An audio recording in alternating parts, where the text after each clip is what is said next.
Question number 19 देखते हैं। आइए, कोई बर्तन एक खोखले अर्धगोले के आकार का है। ये कोई बर्तन है, एक खोखला अर्धगोला है, ठीक हो गया, जिसके ऊपर एक खोखला बेलन अध्यारोपित है। एक खोखला बेलन है, अंदर से खाली, ठीक है। ये बेलन है, इसके ऊपर है, इस अर्धगोले के ऊपर है। अर्धगोले का व्यास 14 सेंटीमीटर है। ये अर्धगोला है, इसका व्यास 14 सेंटीमीटर है और इस बर्तन की कुल ऊंचाई 13 सेंटीमीटर है। कुल ऊंचाई यहाँ से लेकर यहाँ तक, ये पूरे बर्तन की ऊंचाई 13 सेंटीमीटर है। इस बर्तन का आंतरिक पृष्ठीय क्षेत्रफल ज्ञात कीजिए।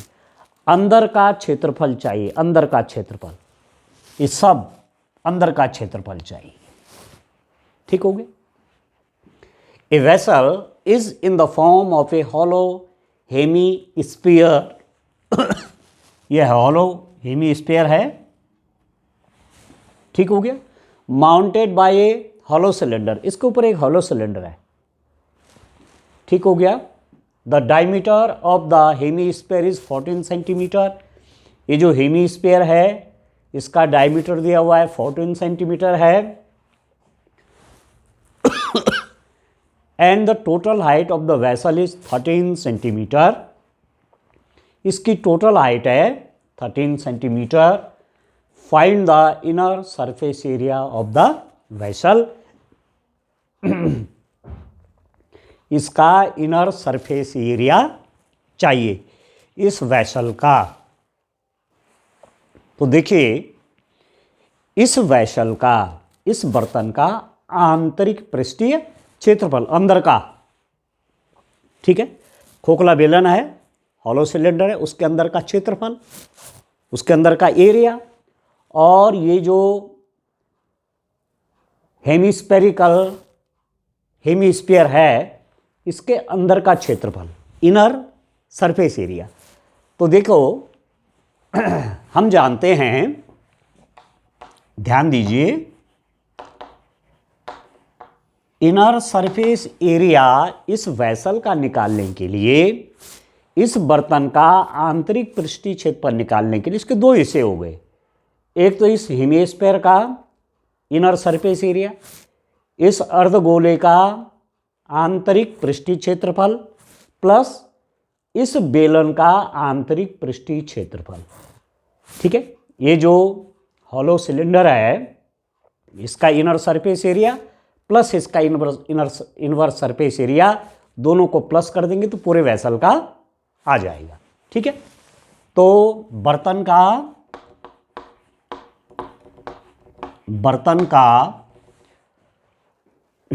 आंतरिक पृष्ठीय क्षेत्रफल, बर्तन का आंतरिक पृष्ठीय क्षेत्रफल, inner surface area of vessel, inner surface area of vessel क्या हो जाएगा? ये जो बर्तन है इसके दो पार्ट हैं, इस वेसल के 2 पार्ट्स हैं। ये हेमीस्फीयर है, अर्धगोला है, और एक बेलन है। तो इसका अंदर का क्षेत्रफल निकाल देंगे और इसका अंदर का क्षेत्रफल निकाल देंगे। तो दिस इज इक्वल टू अर्धगोले का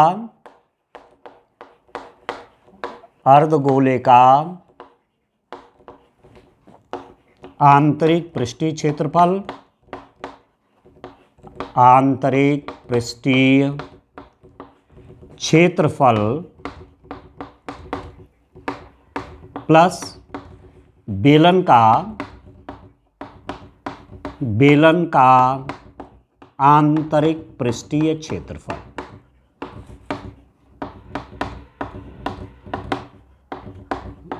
ठीक है, आपके समझ में आ गया होगा। ये जो पूरा वेसल है ये 2 पार्ट का बना हुआ है। ये तो हेमीस्फीयर है, ये तो अर्धगोला है, अरे बेलन है, ये सिलेंडर है। तो इनर एरिया चाहिए, अंदर का एरिया। तो इनर एरिया किसका? हेमीस्फीयर का, अर्धगोले का, प्लस इनर एरिया किसका? सिलेंडर का, ठीक है, बेलन का आंतरिक पृष्ठीय क्षेत्रफल। ठीक हो गया। तो ये कितना हो जाएगा, आप जानते हैं अर्धगोले का आंतरिक पृष्ठीय क्षेत्रफल। यहां लिख लेता हूं, inner surface area, inner surface area of hemisphere, hemisphere plus inner surface area of, inner surface area of hollow cylinder. ठीक हो गया। अब आप देखो, अब सीधे क्या होना चाहिए, फॉर्मूला याद होना चाहिए, सूत्र याद होना चाहिए। ठीक है, गोले का आप जानते हैं, गोले का पृष्ठीय क्षेत्रफल 4πr² होता है। ठीक है, किसी स्फीयर का सरफेस एरिया होता है 4πr², तो आधा है हाफ। ठीक है, हॉलो आधा है तो 2πr², पूरे का 4πr², तो आधे का कितना हो जाएगा 2πr²। प्लस कोई बेलन है, ठीक है, कोई सिलेंडर है, यदि उसकी रेडियस r है, यदि उसकी हाइट h है, तो उसका सरफेस एरिया, इनर बोलो चाहे आउटर बोलो, बहुत पतला है ना, ठीक है, इनर सरफेस एरिया हो जाएगा, हॉलो है ना, अंदर से खोखला है ये, तो इनर सरफेस एरिया मतलब जितने मेटल शीट से वो बना हुआ है, जितने धातु की चादर से वो बना है, उसका क्षेत्रफल, तो ये दिया जाता है 2πrh। बेलन का पृष्ठीय क्षेत्रफल 2πrh, तो आंतरिक भी है, बहुत पतला है, तो अंदर बाहर का बराबर होगा। ठीक है, तो inner surface area of cylinder 2πrh, बेलन का वक्र पृष्ठ curve surface area of cylinder 2πrh, ये दोनों प्लस हो जाएंगे। और यहाँ पर आप देखेंगे 2πr में यदि कॉमन ले लूँ, इसमें से भी इसमें से भी 2πr बाहर आ गया, यहाँ पर बच गया r प्लस 2πr बाहर आ गया, यहाँ पर हो गया h। अब बड़ा इंटरेस्टिंग है, यहाँ आप देखिए रेडियस, इसका डायमीटर देखिए आप, डायमीटर ऑफ हॉलो स्फीयर, अर्धगोले का व्यास 14 सेंटीमीटर है, डायमीटर 14 सेंटीमीटर है, तो त्रिज्या कितनी हो जाएगी, रेडियस कितनी हो जाएगी 14 का हाफ। डायमीटर 14 है तो रेडियस हाफ 14/2 7 हो जाएगी। ठीक है, व्यास 14 सेंटीमीटर है तो त्रिज्या कितनी हो जाएगी 7 सेंटीमीटर। तो यहाँ लिख देता हूँ मैं, त्रिज्या r, रेडियस r हो जाएगा 14/2, डायमीटर बाई 2, व्यास बटे 2, तो हो जाएगा 7 सेंटीमीटर। और r प्लस h, आप देखिए ये रेडियस है, ये त्रिज्या है r, और ये ऊंचाई है सिलेंडर की h, सिलेंडर की हाइट, बेलन की ऊंचाई h, और अर्धगोले की त्रिज्या। ठीक है, तो यदि मैं r और h को प्लस कर दूं तो पूरा r प्लस h आ गया, r प्लस h, पूरे इसकी हाइट निकल गई, बर्तन की वेसल की पूरी हाइट क्या होगी r प्लस h, और वो आपको कितना दिया हुआ 13 सेंटीमीटर। ठीक है ना, तो मेरे पास यहाँ पर r प्लस h दिया हुआ है 13 सेंटीमीटर। तो यह वैल्यू रख लूँगा मैं, 2 × पाई की वैल्यू इन जनरल 22/60, 22/7 रखते हैं। रेडियस कितना हो गया, रेडियस हमने निकाल लिया 7 centimetre into r plus h, यह है 13 सेंटीमीटर। 7 से 7 कट गया डियर स्टूडेंट, ठीक हो गया, 7 से 7 कट गया। तो अभी कितना हो गया आप देखिए, यहीं पर सॉल्व कर लेता हूँ, मल्टीप्लाई करना है हम। ठीक हो गया, तो कितना हो गया ये, दिस इज इक्वल टू 2 से 22 का मल्टीप्लाई होगा तो 44 × 13 तो 572 आ गया, 572 सेंटीमीटर स्क्वायर, क्योंकि एरिया है ये, सरफेस एरिया है, पृष्ठीय क्षेत्रफल है, तो 572 सेंटीमीटर स्क्वायर आ गया। कितना अच्छा क्वेश्चन है डियर स्टूडेंट, ठीक है ना। क्वेश्चन आपके समझ में आ गया होगा। ठीक है, कुछ स्टूडेंट ने कहा था कि सर इंग्लिश में भी एक्सप्लेन कर लीजिए, तो ठीक है, इंग्लिश भी चलाते हैं, हिंदी भी चलाते हैं, दोनों स्ट्रीम के स्टूडेंट का काम चल जाएगा। ठीक है ना। तो चलिए अब नेक्स्ट क्वेश्चन करते हैं। इस क्वेश्चन नंबर 19 में अथवा में भी क्वेश्चन है, उसको देखते हैं। आइए, क्वेश्चन नंबर 19 में इंटरनल चॉइस है, मतलब कि या तो इसका पहला वाला जो मैंने क्वेश्चन अभी किया, या तो उसको करना है या इसको करना है, एक ही करना है। तो ये 4 मार्क्स का क्वेश्चन है। ठीक हो, मैं पढ़ लेता हूँ। दी गई आकृति में, यहाँ पर एक आकृति है, दी गई आकृति में छायांकित भाग का क्षेत्रफल निकालिए। इसका क्षेत्रफल निकालना है ये। ठीक है, यदि केंद्र O वाले दोनों केंद्रीय वृत्तों की त्रिज्याएं क्रमशः 7 सेंटीमीटर और 14 सेंटीमीटर हैं, ये दो सर्किल हैं, कंसंट्रिक सर्किल, जिनका एक ही केंद्र है O। इसकी त्रिज्या कितनी है? इसकी त्रिज्या कह रहे हैं 7 सेंटीमीटर है, और ये जो बड़ा वाला सर्किल है इसकी रेडियस है 14 सेंटीमीटर। ठीक है, ये बड़ा वाला जो सर्किल है इसकी रेडियस 14 सेंटीमीटर, त्रिज्या 14 सेंटीमीटर है, और छोटे वाले सर्किल की त्रिज्या कितनी है? 7 सेंटीमीटर है। कंसंट्रिक है, इनका सेंटर एक ही है। ठीक हो गया। तो क्या करना है, और एक चीज और दी हुई है, angle AOC is equal to 40 degrees. ये जो सेंटर पे एंगल बन रहा है, केंद्र पे जो ये एंगल बन रहा है, ये कोण है कितना है? 40 डिग्रीज है। तो इस छायांकित भाग का क्षेत्रफल निकालिए, ये करना है। ठीक हो गया। Find the area of the shaded region. इस शेडेड रीजन का एरिया निकालिए। इन द फिगर, इस फिगर में if radii of 2 concentric circle, concentric circles means having the same center, this circle has the center O and this circle also has the center O।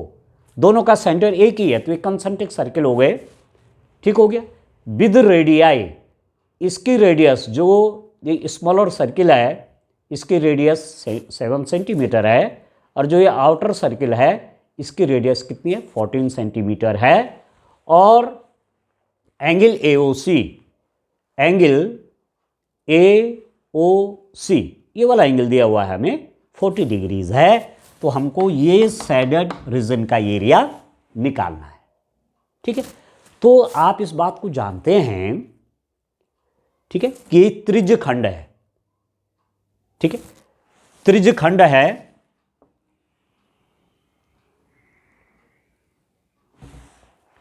Sector, sector बोलते हैं ना, त्रिज्यखंड या sector. ये माना ये वाला एंगल मुझे मालूम है, ठीक है, तो मैं इसका एरिया कैसे निकालूंगा?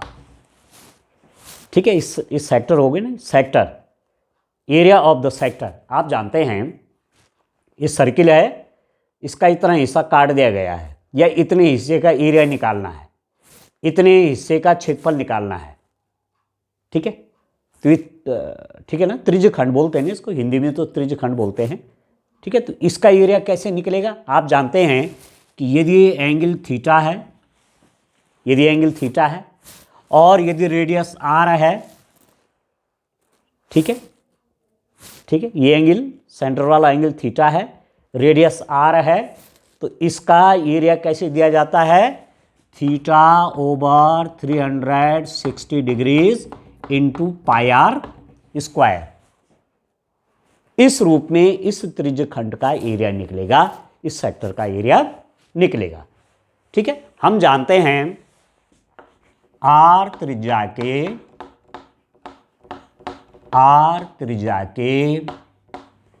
त्रिज्यखंड,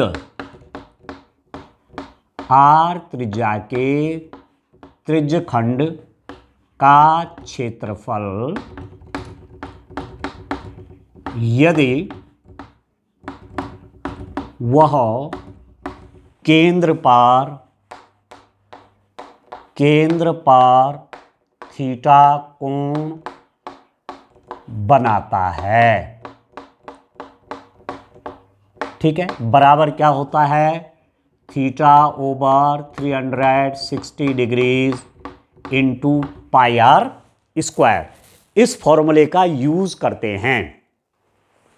आप देखिए, आर त्रिज्या के त्रिज्य खंड का क्षेत्रफल यदि वह केंद्र पर थीटा कोण बनाता है, जैसे ये है, ये सर्किल है, इसकी रेडियस आर है, ठीक है, त्रिज्या आर है, केंद्र पर थीटा एंगल बना रहा है, तो यदि मैं इसका एरिया निकालना चाहूँगा, इसको कहते हैं हिंदी में त्रिज्य खंड, तो उसका सूत्र है theta over 360 degrees into pi r square.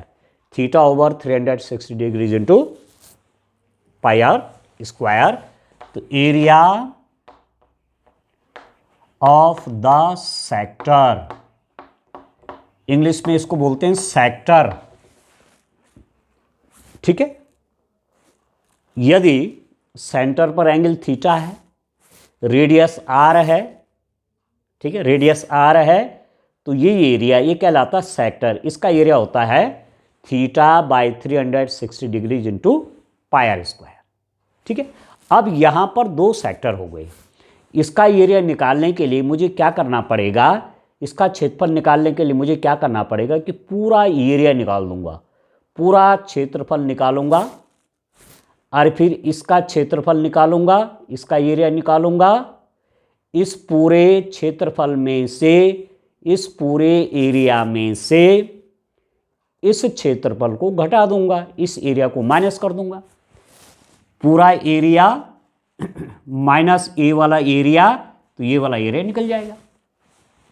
इस पूरे का क्षेत्रफल में से इतना क्षेत्रफल माइनस कर दिया तो इसका एरिया निकल जाएगा, ठीक है। तो दो त्रिज्य खंड हो गए, दो सेक्टर हो गए। एक सेक्टर ये वाला है, इस बड़े वाले सर्किल पर ये वाला सेक्टर, ठीक है। एंगल कितना है सेंटर पर, 40 डिग्रीज है। रेडियस हमको मालूम है कितना है, 14 सेंटीमीटर है, तो ये एरिया हम निकाल देंगे, ठीक है। इस बड़े वाले वृत्त में देखो, इसकी त्रिज्या कितनी है, 14 सेंटीमीटर है। सेंटर पे कितने का एंगल है, केंद्र पे कितने का कोण है, 40 डिग्री। तो ये वाला त्रिज्य खंड का एरिया मैं निकाल दूंगा इस फॉर्मूले का यूज करके, और तभी छोटे वाले सर्किल का इस त्रिज्य खंड का एरिया निकाल दूंगा, इस सेक्टर का एरिया निकाल दूंगा, ठीक है ना। तो बड़े वाले वृत्त के वृत्तखंड, त्रिज्य खंड, बड़े वाले वृत्त के त्रिज्य खंड, उसका मैं नाम लिख लेता हूं। त्रिज्य खंड कौन सा है, ए ओ सी, ये त्रिज्य खंड पूरा, ये ए ओ सी का क्षेत्रफल, ठीक है। Area of sector having 14 centimetre radius, ठीक है। जिस सर्किल की रेडियस 14 सेंटीमीटर, ये बड़ा वाला, इसके सेक्टर का एरिया, जिस वृत्त की त्रिज्या 14 सेंटीमीटर है, 14 सेंटीमीटर है, उसका त्रिज्य खंड का क्षेत्रफल हो जाएगा थीटा। सेंटर पर कितने का एंगल है, 40 डिग्रीज, केंद्र पर 40 अंश का कोण है, डिवाइडेड बाय 360 डिग्रीज, ठीक हो गया। 360 डिग्रीज इंटू पाई को लिख लीजिए 22/7, 22/7। आर कितना है, रेडियस है 14 सेंटीमीटर, तो स्क्वायर है, आर स्क्वायर का मतलब हुआ आर इंटू आर, तो 14 इंटू 14,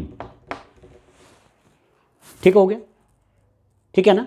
या मैं ऐसा करता हूं, पहले अभी मैं पाई की वैल्यू नहीं रखता हूं, मुझे आगे कैलकुलेशन आसान हो जाएगी। पाई की वैल्यू मैं अभी नहीं रखता हूं, बाद में रखूंगा। तो थीटा 40 डिग्री था, 40/360 into pi into r square का मतलब हुआ r into r, radius into radius, और रेडियस है 14 सेंटीमीटर, तो 14 इंटू 14। अब 40 से मैं इसको काटूंगा तो 9 टाइम कटेगा, 9 चौके 36, 9 40 जा 49 जा 360, तो ये अल्टीमेटली कितना हो गया, 14 इंटू 14 इंटू पाई बाई 9। इसका एरिया, इस पूरे का एरिया, इस सेक्टर का एरिया, ठीक है, इस त्रिज्यखंड का एरिया इतना आ गया। तो यहाँ मैं इसको सेव कर लेता हूँ और आगे की फिर कैलकुलेशन करता हूँ। त्रिज्यखंड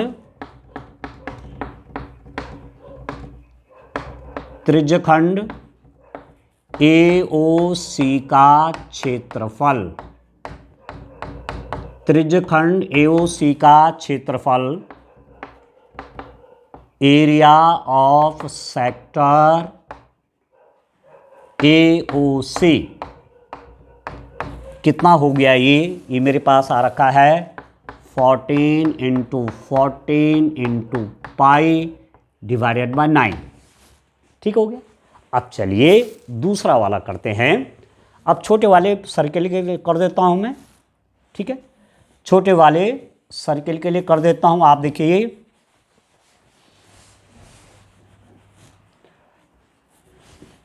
आप देखिए स्टैंड।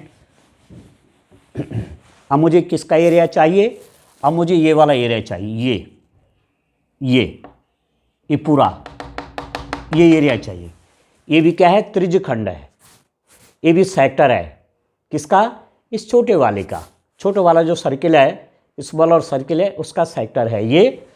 तो मैं यहाँ पर लिख देता हूँ, छोटे वाले वृत्त के त्रिज्यखंड, वृत्त के त्रिज्यखंड OBD, इसका नाम लिख देता हूँ OBD का क्षेत्रफल। OBD का क्षेत्रफल निकाल लेते हैं। तो area of the sector OBD having radius 7 centimetre, इसकी रेडियस है 7 सेंटीमीटर, ठीक है ना। तो इस सेक्टर का एरिया OBD का एरिया हो जाएगा, यह है सेक्टर का एरिया, त्रिज्यखंड का क्षेत्रफल θ/360। तो एंगल तो 40 है, ये भी 40 डिग्रीज का एंगल है। तो 40 degrees divided by 360 degrees into पाई अभी ऐसे रहने देते हैं, इंटू R², त्रिज्या का वर्ग है, रेडियस का स्क्वायर है, तो R इंटू R, इसकी रेडियस है 7 सेंटीमीटर। छोटा वाला जो वृत्त है, इसकी रेडियस, इसकी त्रिज्या 7 सेंटीमीटर है। तो 7 इंटू 7 49 जा, तो ये हो गया मेरे पास 7 into 7 into pi divided by 9। ये भी सेंटीमीटर स्क्वायर में आएगा और ये भी सेंटीमीटर स्क्वायर में आएगा, ठीक है। इस पूरे का एरिया भी मुझे मालूम हो गया है, वो कौन सा है, ये। इस पूरे वाले का क्षेत्रफल मुझे मालूम हो गया, वो ये है। और इस छोटे वाले का एरिया भी मुझे मालूम हो गया, वो ये है, वो ये वाला है। तो इस बड़े एरिया में से, इस बड़े क्षेत्रफल में से छोटा माइनस कर दूंगा, हटा दूंगा, तो यही तो बचेगा। यदि मैं इसको ढक दूं, ठीक है, इस पूरे क्षेत्रफल में इतना हटा दूं, इतना माइनस कर दूं, तो इसका आ जाएगा, ठीक है। अब मैं फाइनल लिख लेता हूं। यहां पर जो हमको क्वेश्चन में दिया गया कि हमने करना क्या है, ठीक है, हमने निकालना क्या है। अब उस ओर आ जाते हैं। आप देखिए, हमको निकालना है छायांकित भाग का क्षेत्रफल, छायांकित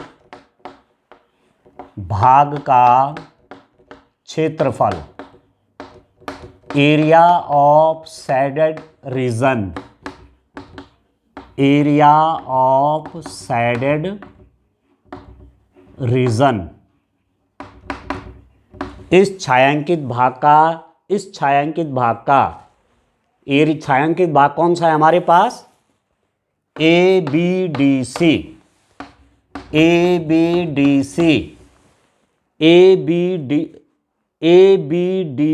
ये वाला एरिया है ये, ठीक है। तो ये निकलेगा कैसे, इस पूरे के एरिया में से जो कि इतना आया हुआ है 14 into 14 into pi by 9 minus इसका एरिया, या आप एक लाइन यहाँ पर ये भी लिख सकते हैं कि area of AOC minus area of OBD। ठीक है, मैं लिख लेता हूँ। चलो एक बार आपके लिए एरिया ऑफ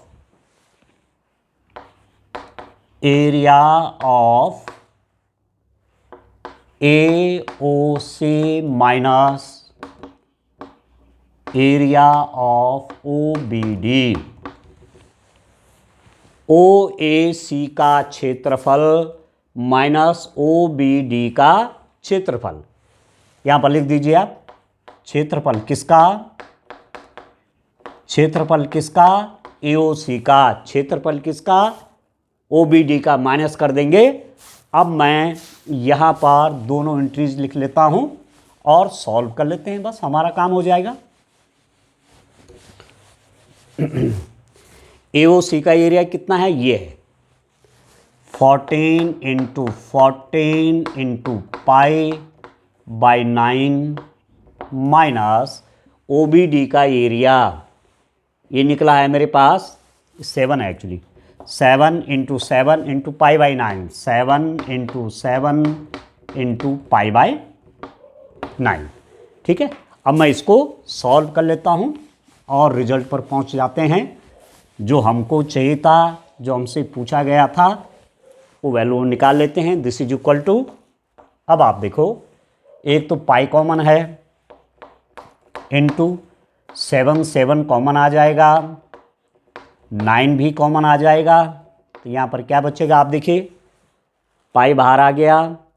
14 को लिख सकते हैं 7 इंटू 2, 14 को लिख सकते हैं 7 इंटू 2, तो 7 बाहर आ गया, 7 बाहर आ गया, यहाँ पर बचा 2 इंटू 2, 2 इंटू 2 माइनस 7 बाहर आ गया, पाई बाहर आ गया, तो यहाँ पर बच गया 1 और 9 भी हमने बाहर लिया हुआ है, तो ये कितना हो गया अब, pi into 7 into 7 by 9 into, आप देखो 2 2 जा 4 और 4 माइनस 1 कितना 3, 2 दूने 4, 4 ऋण 1 कितना हो गया 3, तो 3 से 3 काटिए, 3 3 जा 9, तो ये कितना हो गया 7 7 जा 49 बाई 3 पाई सेंटीमीटर स्क्वायर। जो शेडेड रीजन आ गया वो कितना आ गया 49 इंटू पाई बाई 3।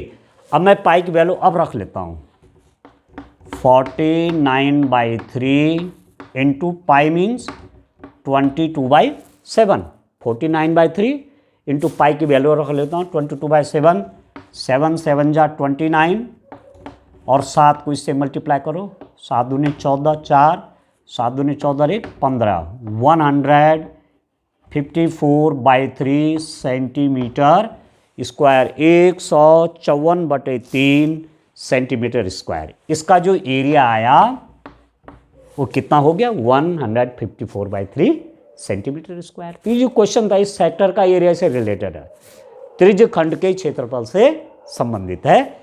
चलिए नेक्स्ट क्वेश्चन देखते हैं। आइए क्वेश्चन नंबर 20 देखिए, बिंदुओं -3 10 और 6 -8 को जोड़ने वाले रेखाखंड को बिंदु -1,6 किस अनुपात में विभाजित करता है? ये निर्देशांक ज्यामिति का प्रश्न है। ठीक है, find the ratio in which the line segment joining the point -3 10 and 6 -8 is divided by -1,6। Coordinate geometry का क्वेश्चन है। तो चलिए अब मैं आपको फिगर बनाता हूं और उससे आप इसको ज़्यादा बढ़िया ढंग से समझ पाएंगे। देखिए एक पॉइंट में यहां ले लेता हूं, ए पॉइंट है, इसके कोऑर्डिनेट्स हैं, इसके निर्देशांक हैं -3, 10 और दूसरा पॉइंट यहां पर है, बी पॉइंट है, इसके कोऑर्डिनेट्स हैं 6, -8, दोनों मैंने जोड़ दिए। ये इसके कोऑर्डिनेट्स हैं, इसके निर्देशांक है -3, 10, और इसके कोऑर्डिनेट हैं, इसके निर्देशांक है 6, -8। ठीक है, तो यहां एक बिंदु ऐसा है जो कि इस ए बी को बांट रहा है, और ये बिंदु माना मैं कह रहा हूं सी है, इसके कोऑर्डिनेट्स दे रखे हैं -1, 6, इसके निर्देशांक हो गए -1, 6। ठीक है, वो हमसे कह रहे हैं कि 2 पॉइंट है, 2 बिंदु हैं, एक -3, 10 और दूसरा 6, -8। इनको ये पॉइंट -1, 6 किस अनुपात में बांटता है? ये पॉइंट इन 2 पॉइंट्स के बीच की डिस्टेंस को किस रेशियो में बांटता है? तो 2 हिस्से हो गए ना, एक तो ए सी हो गया और एक कौन हो गया, सी बी हो गया। यदि मैंने ए और बी को किसी लाइन सेगमेंट से ज्वाइन किया, ए और बी को मैंने किसी रेखा से ज्वाइन कर दिया, किसी रेखाखंड से ज्वाइन कर दिया, और एक बिंदु सी ले लिया यहाँ जो दिया हुआ है हमारे पास ये, तो ये बिंदु इसको 2 भागों में बांट रहा है ना, तो किस अनुपात में बांट रहा है? तो मानो मैं कह दूंगा कि m और n अनुपात में बांट रहा है। मतलब कहने का मतलब ये हुआ कि A C by C B is equal to m/n। A C और सी बी जो इस बिंदु ने इस ए बी के 2 पार्ट्स के, तो ये लंबाई बट ये लंबाई, this length by this length is equal to m/n। ये तो रेशियो है, ये तो अनुपात बन जाता है, रेशियो ये तो बनता है। इसको मैं ऐसा भी लिख सकता हूँ m/n। A C by C B को मैं क्या लिख सकता हूँ, A C ratio C B is equal to m/n को क्या लिख दूंगा, m/n, m अनुपात n। ठीक है, तो यहां मैं लिख देता हूं कि माना बिंदु -1, 6 बिंदुओं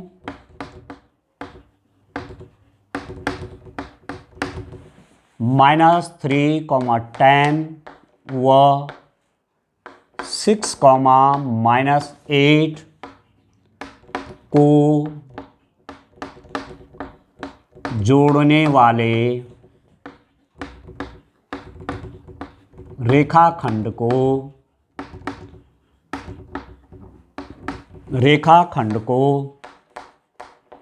m/n में बांटता है।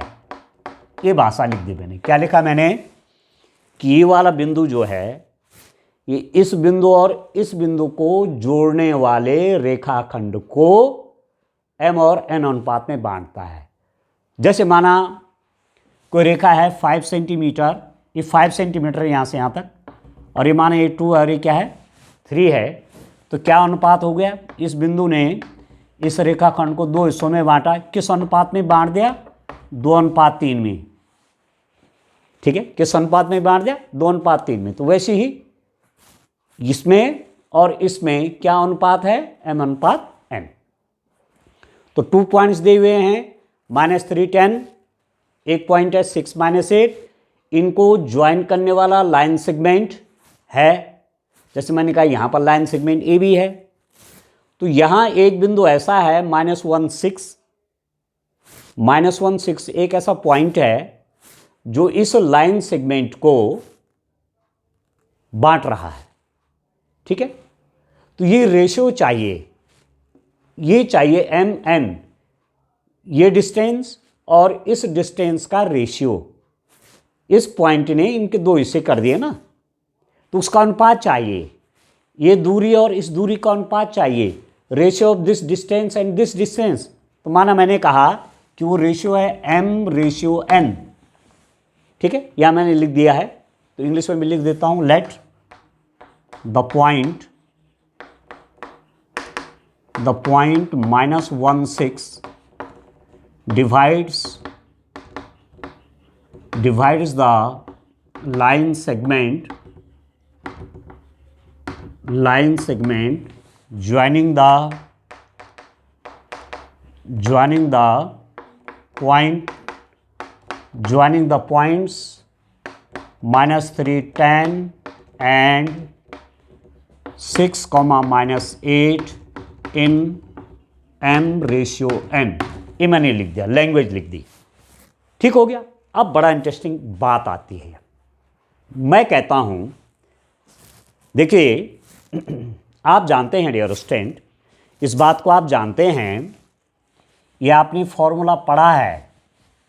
आप इस फॉर्मूले को ज़रा रिमेन कीजिए, ज़रा अपने मेमोरी में इसको रिकॉल कीजिए कि यदि मेरे पास 2 पॉइंट हैं, ए पॉइंट है, बी पॉइंट है और इसके कोऑर्डिनेट्स हैं x1, y1, इस पॉइंट के कोऑर्डिनेट्स हैं x2, y2, दो बिंदु हैं ए और बी, इसके निर्देशांक x1, y1 है, इसके निर्देशांक x2, y2 हैं।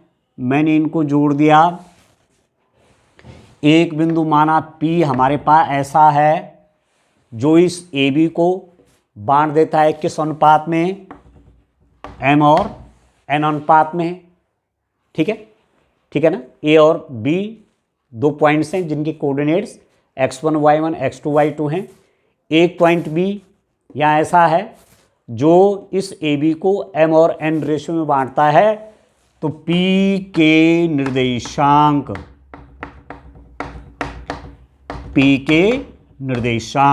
कोऑर्डिनेट्स ऑफ पॉइंट P, इस पॉइंट P के कोऑर्डिनेट्स क्या होंगे? इस पॉइंट P के कोऑर्डिनेट्स क्या होंगे?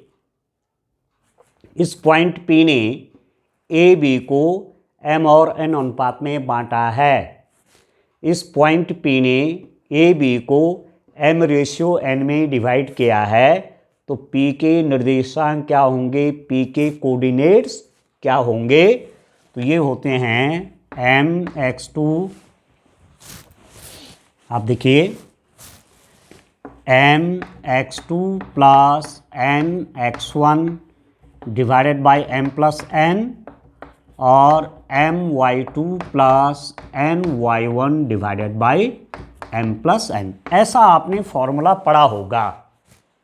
mx2 plus nx1 divided by m plus n, my2 plus ny1 divided by m plus n। ठीक है। तो यदि मैं इसको x1 y1 कह दूं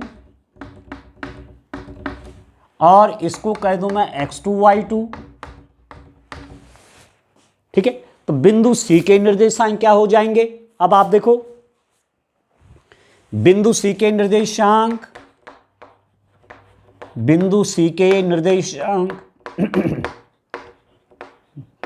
पॉइंट C के कोऑर्डिनेट्स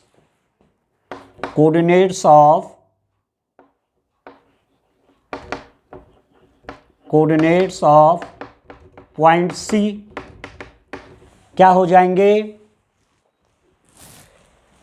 mx2, ठीक है, मैंने भी रेशियो m/n माने हुए हैं ना, m और n का रेशियो माना हुआ है, यहां भी रेशियो m और n है। तो m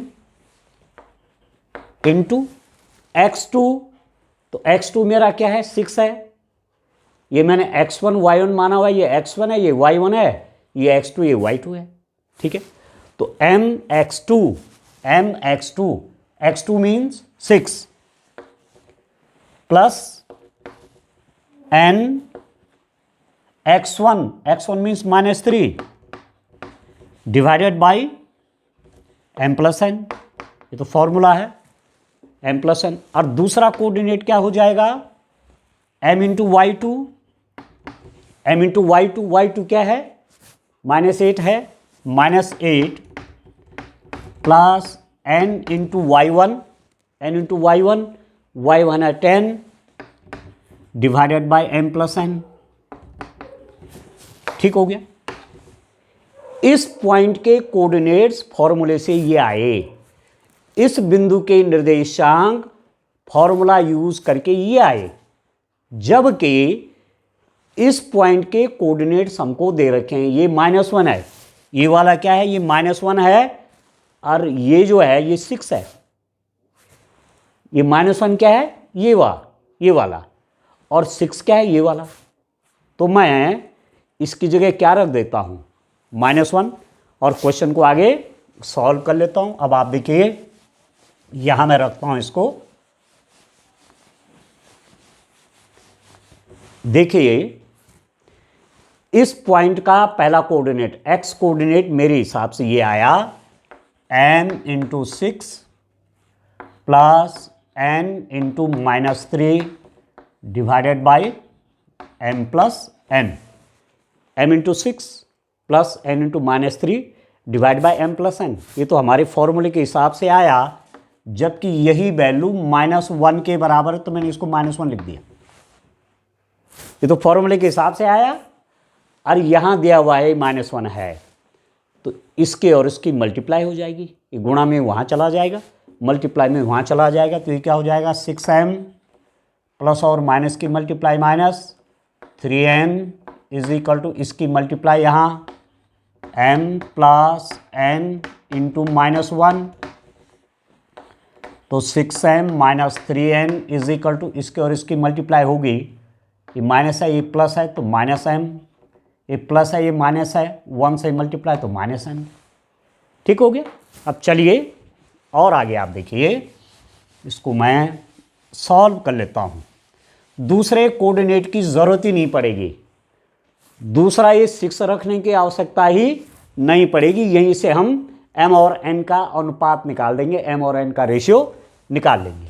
अभी कितना हो गया, इसको तो मैं यहाँ ले आता हूँ, तो 6m, ये -m है राइट हैंड साइड में, लेफ्ट हैंड साइड में आके प्लस m हो जाएगा, ये -3n है, वहाँ जाके प्लस 3n हो जाएगा, और यहाँ पर -n है, तो दिस इम्प्लाइज दैट ये कितना हो गया, 6m और m, ये हो जाएगा 7m, 3n में से n माइनस गया तो ये हो गया 2n।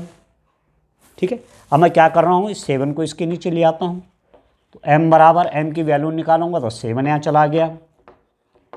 ठीक है, और इस n को मैं यहाँ ले आऊँगा, ये n को मैं यदि यहाँ लाऊंगा तो ये कहाँ जाएगा, हर में जाएगा, डिनोमिनेटर में जाएगा, तो this implies that m/n is equal to 2/7। ठीक है, तो इसका मतलब क्या हुआ, m/n का मतलब क्या हुआ, m/n, m अनुपात n, ये इसका मतलब ये होता है। m/n का मतलब क्या हुआ, m/n, m अनुपात n बराबर 2/7। 2/7 का मीनिंग क्या हुआ, 2/7 का अर्थ क्या हुआ, 2/7 का मतलब हुआ 2/7। तो बस हमको रेशियो तो निकालना था, ठीक है ना, हमको रेशियो तो निकालना था, ये तो निकालना था कि ये पॉइंट -16 इन दो पॉइंट्स को मिलाने वाले रेखाखंड को किस अनुपात में बांटता है, तो m और n आ गया। ठीक है ना, तो चलो मैं आंसर यहां पर लिख लेता हूं। आंसर जरूर लिख लेना चाहिए, जब आपकी कॉपी एग्जामिनर चेक करेंगे तो प्रसन्न होते हैं कि ये स्टूडेंट विधिवत काम कर रहा है। ठीक है ना, तो मैं लिख दूंगा बिंदु -1 6, ठीक है, बिंदुओं -3 10 व 6,8 को मिलाने वाले रेखाखंड को किस अनुपात में बांटता है, रेखाखंड को किस अनुपात में बांटता है, 2:7 में विभाजित करता है, विभाजित करता है। ठीक है, बस हो गए 4 मार्क्स तैयार। ठीक है, इंग्लिश में भी लिख देता हूं, point -16 divides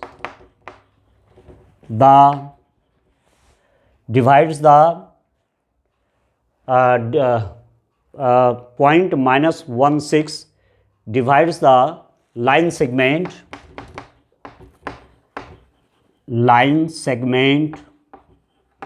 joining the points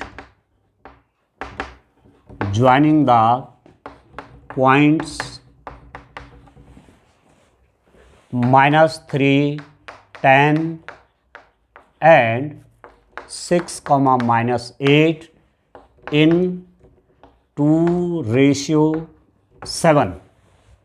ठीक है, find the ratio in which the line segment joining the points this in which ratio. तो हमने लिख दिया किस रेशियो में डिवाइड कर रहा है, 2:7।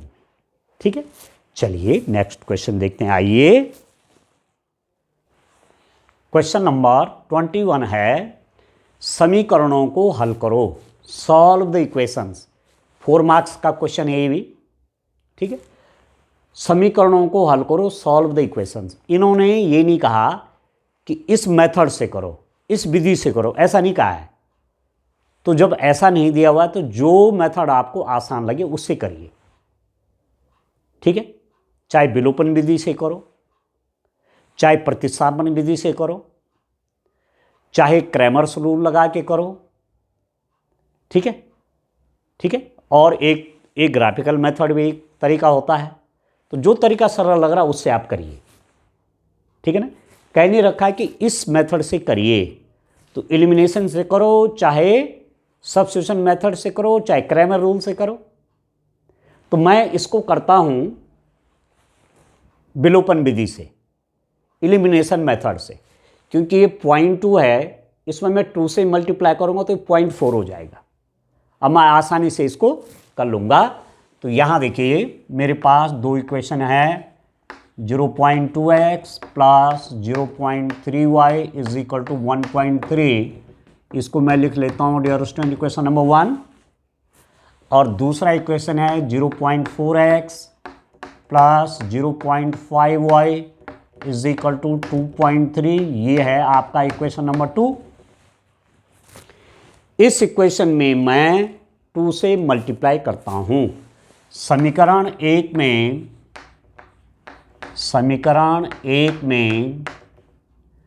2 से गुणा करने पर, 2 से गुणा करके उसमें से समीकरण 2 को घटाने पर, दोनों बातें मैंने एक साथ लिख दी हैं। क्या कह रहा हूं मैं लिखूंगा मल्टीप्लाइंग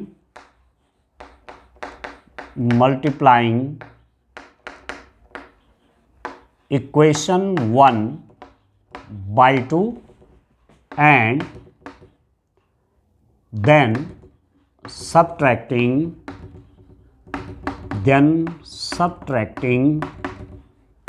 इक्वेशन नंबर 2। इस इक्वेशन में 2 से मल्टीप्लाई करिए और उसमें से इसको माइनस कर लीजिए।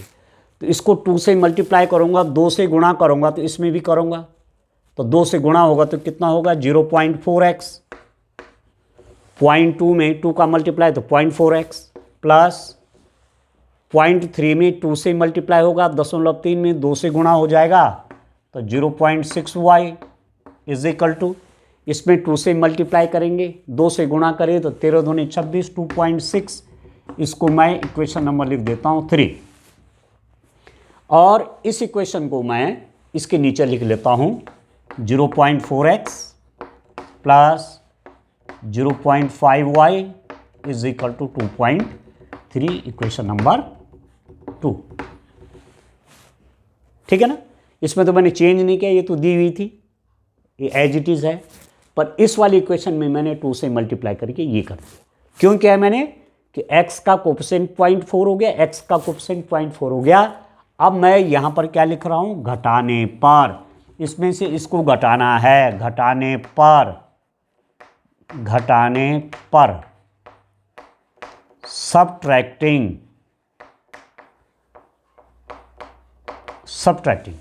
तो जब घटाते हैं, जब सब्ट्रैक्टिंग करते हैं, तो नीचे वाली इक्वेशन का साइन चेंज हो जाता है। ये प्लस है तो माइनस हो गया, ये प्लस है तो माइनस हो गया, ये प्लस है तो माइनस हो गया, तो इससे तो ये कट गया, एक प्लस का एक माइनस का बराबर कट गए। अब देखो 0.65 में 0.5, 0.6 में 0.5 घटाया, 0.6 में 0.5 घटाया तो 0.1y हो जाएगा। 0.6y minus 0.5y is equal to 0.1y is equal to 2.6 में 2.3 घटेगा, 2.6 में 2.3 को घटाएंगे तो कितना हो जाएगा 0.3, तो ये हो जाएगा 0.3। ठीक, तो y इज इक्वल टू कितना हो गया, ये 0.1 इसके नीचे चला जाएगा, 0.3 बाई 0.1, 0.3/0.1, दशमलव के बाद एक अंक है, दशमलव के बाद एक अंक है, डेसिमल के बाद 1 डिजिट है, डेसिमल के बाद 1 डिजिट है, डेसिमल हटा दीजिए, तो इसका मतलब हुआ this implies that y is equal to 3। y का मान क्या हो गया, y की वैल्यू 3 आ गई। समीकरण हल करने का मतलब क्या हुआ, what is the meaning, solve the equation, means इस इक्वेशन में, इस समीकरण में जो चर हैं, जो वेरिएबल है, इस इक्वेशन में वेरिएबल क्या है x और y, चर क्या है x और y, जो अज्ञात है, जिनके मान हमको मालूम नहीं है, x and y are unknown. तो यदि x और y को जो अननोन हैं इनको नोन कर दें, इनकी वैल्यू निकाल लें, ये जो अज्ञात है x y उनकी वैल्यू जान लें, तो वही तो है समीकरण का हल। ठीक है, तो समीकरण में चर के मानों को ज्ञात करना ही समीकरण का हल कहलाता है। If we find the value of variable involved in an equation, then those values are the solution of equation।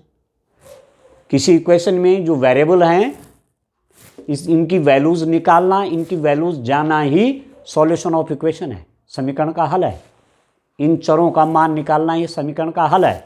तो एक तो y बराबर 3 आ गया, y इक्वल टू 3, एक वेरिएबल तो ये है, एक चर तो ये निकल गया।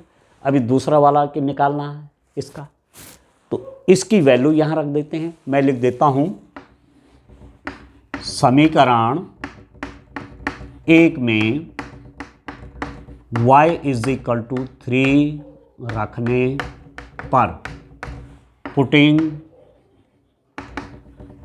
y is equal to 3 in equation 1। Equation 1 में y इज इक्वल टू 3 रखते हैं। इस इक्वेशन में y इज इक्वल टू 3 रखते हैं तो 0.2x प्लस 0.3, y की वैल्यू है 3, 0.3 y की वैल्यू है 3, इसमें रख रहा हूँ 0.3 इंटू 3, y की वैल्यू 3 है, इज इक्वल टू 1.3। ठीक हो, तो कितना हो गया 0.2x प्लस 3 की मल्टीप्लाई 3 में 9, पर डेसिमल भी है, दशमलव के बाद एक अंक है ना, 3 3 का 9, और डेसिमल के बाद 1 डिजिट ये आ गया, 0.9 इज इक्वल टू 1.3। इसको प्लस 0.9 को वहाँ लेंगे तो माइनस हो जाएगा, 0.2x is equal to 1.3 minus 0.9।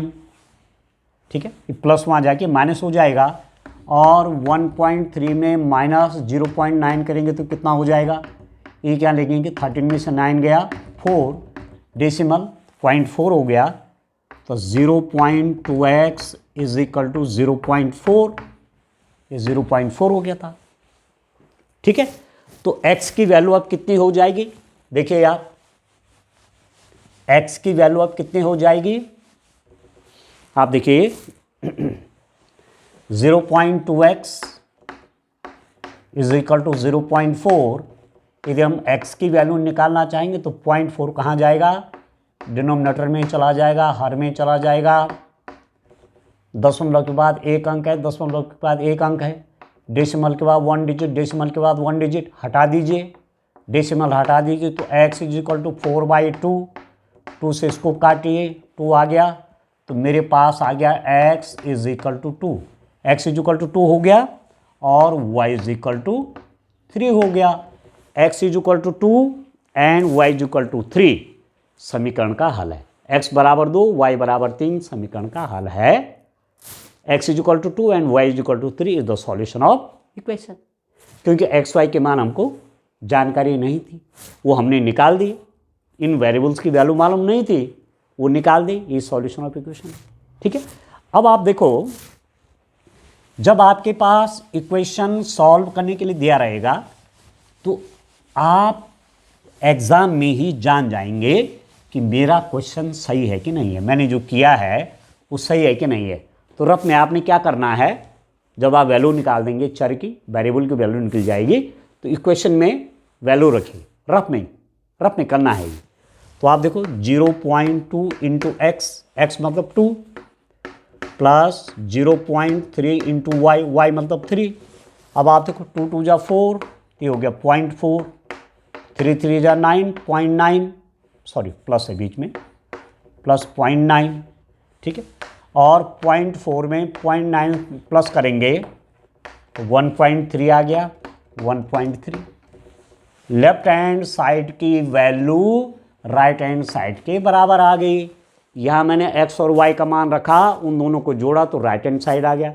इसका मतलब हमारे मान बिल्कुल सही आ रखे हैं। इसमें भी करके देख लीजिए, 0.4 इंटू एक्स मतलब 2 प्लस 0.5 इंटू वाई मतलब 3। तो 4 इंटू 2 8, डेसिमल है, दशमलव है, यहाँ लग जाएगा। 5 3 जा 15, 5 15, दशमलव के बाद एक अंक है तो यहाँ से गिनेंगे, ये आ गया। अब इन दोनों को जोड़िए, 0.8 में 1.5 जोड़ेंगे। जब प्लस करते हैं ना तो डेसिमल की सीध में डेसिमल रखते हैं। 8 5 13 का 3, 1 1 1 2, 2.3 आ गया, 2.3 आ गया। इसका मतलब इस क्वेश्चन का सॉल्यूशन हमने सही निकाला है। ठीक है डियर स्टूडेंट, आइए